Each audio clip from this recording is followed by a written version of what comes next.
Bonjour, c'est Sadikou Faïz. Aujourd'hui, nous allons continuer notre programmation en Python. Seulement qu'aujourd'hui, nous n'allons pas faire cours, non, mais nous allons faire un peu de pratique. Eh bien oui, tu te dis que pendant toute la semaine, nous n'avons pas réellement fait de pratique, c'est-à-dire les programmes que nous avons conçus n'ont pas réellement servi.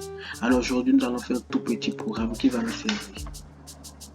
Donc, nous allons créer un programme qui va nous permettre de dire si un nombre est pair ou impair.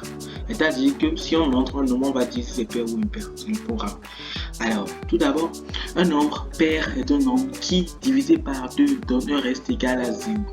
Exemple, 20 est un nombre pair car si on fait 20 divisé par 2, on obtient 10, mais le reste est 0. Donc 20 est égal à 2 fois 10 et le reste 0. Étant donné que le reste est 0, on en déduit donc que 20 est un nombre impair. Alors, un nombre impair est juste le contraire d'un nombre pair. Le reste de sa division par 2 doit être différent de 0. Exemple, 15 est un nombre impair car 15 divisé par 2 donne 7, mais le reste est 1. Donc 15 est égal à 2 fois 7 qui donne 14 plus 1 qui donne 15. Alors, c'est un nombre impair. Donc, dans notre programme, nous allons utiliser ce signe qu'on appelle modulo et qui permet de trouver le reste de n'importe quel nombre, en quelque sorte.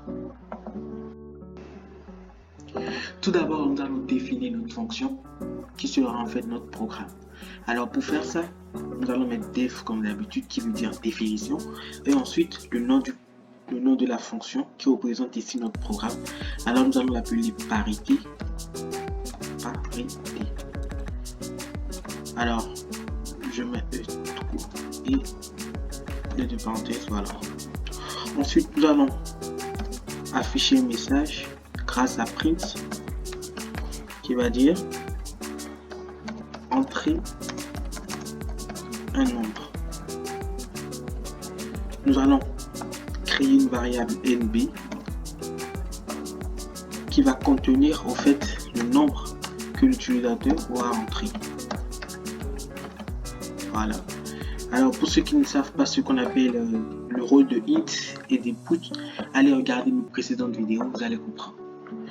Donc nous allons, comme dernièrement nous avons appris les conditions, nous allons les utiliser ici.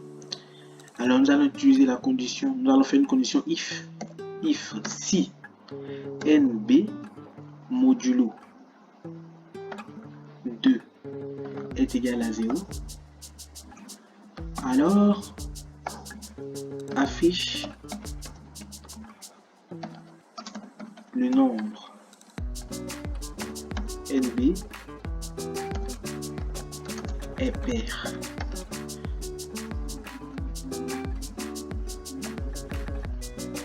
Sinon, qui veut dire le else, sinon, affiche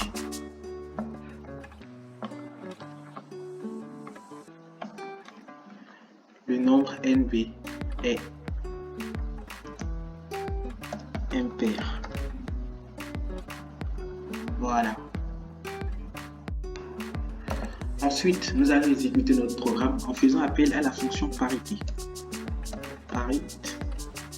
Sur les deux parenthèses comme d'habitude, et ça, entrer un nombre. Alors on sait que 10 c'est un nombre pair, 10, voilà, 10 est pair. On va faire la même chose pour un nombre impair. On sait que 15 est un nombre impair, 15 est impair. Merci d'avoir regardé cette vidéo et à la prochaine. Et je vous en prie, abonnez-vous pour ne rater aucune de mes vidéos. Merci.